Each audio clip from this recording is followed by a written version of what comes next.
in this video, I will show you how to access your online data as well as access data after the assessment's been given in pre-built reports.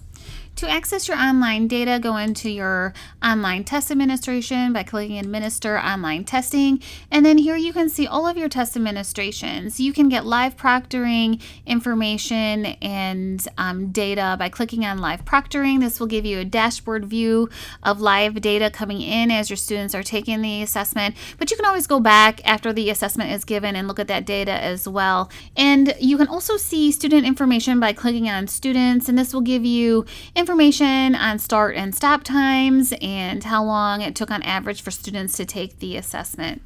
The aggregate view will give you an aggregate view of how your students performed on each of the questions, and you might find that information valuable as well.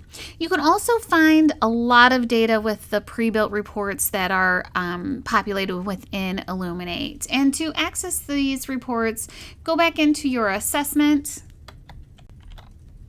And if you are not familiar with pre-built reports, I would recommend starting with the drop-downs here under Custom Reports.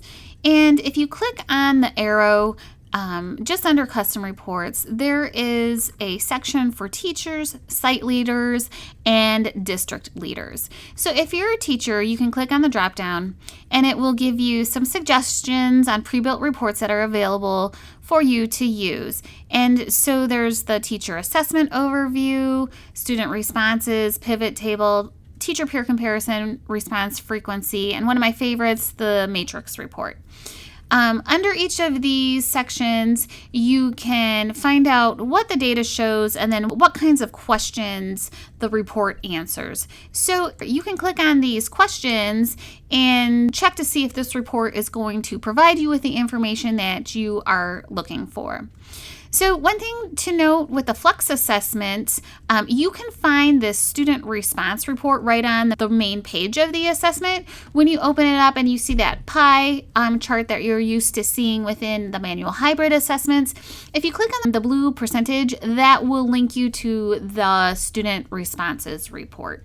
One thing I want to note about the matrix report, if I open up this report, and you can open up any of the reports from there, you can group this by question group and by standard. So if you choose to group your report by question group, it will break down that matrix view by that particular question group as well as by standard, if that is the choice that you make. And if you go back to the reports page, you can see a list of reports that are recommended for site leaders and district leaders. And again, if you click on the questions, it will show you what type of data it shows and the types of questions that will be answered by the report. Underneath the list of recommended reports, there is also a list of all of the available pre-built reports.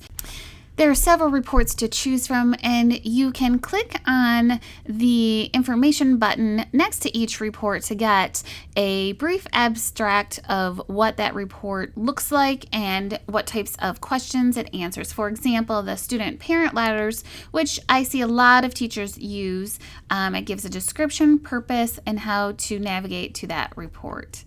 And then this is an example of what that report looks like. And this is great to give that overall standard proficiency level if you'd like to show that to your students. Another report that I see teachers use quite often is the small slips report. And if you click on the information for that, that also gives you a description. It's a mini report that can be distributed to the students. And it gives them basically a snapshot of how they did on the assessment. If you haven't looked at the pre-built reports in a while, take a look and check out the multiple assessment reports. There are several newer within the last year and a half, multiple assessment reports available now that are really great to give you just subgroup information, longitudinal performance by standards and question groups, and growth summaries. So there's some really great multiple assessment reports out there, and I recommend you taking a look at them as well. And if for some reason you just cannot find what you're looking for within any of these pre-built reports, know that you can always create a custom report. And check out my video on creating custom reports, and I will be putting some information together for you to review the custom report process as well. And that is how you can access pre-built reports and look at your online test data as well. And as always, if you have any questions, please reach out to technology. Thanks.